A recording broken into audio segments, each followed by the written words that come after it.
Don't worship those things. Those things have become the gods of so many people, and it has destroyed them. Verse 15. For the Lord thy God is a jealous God. Did you hear that? That God is a jealous God.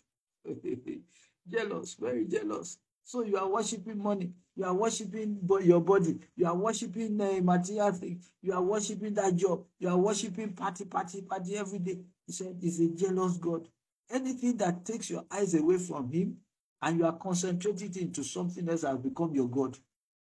If you are just hanging out, and you don't have time to listen to God, to pray, to read his word, it has become your God. He said he's a jealous God. Let the anger of the Lord thy God be kindled against you. He'll be angry with you. And once he gets angry, nobody can beg him. You can't take him to any Supreme Court. You can't take him to any High Court. Hallelujah. They will listen to you. Hallelujah. Don't wait until that time. Just submit yourself. Even starting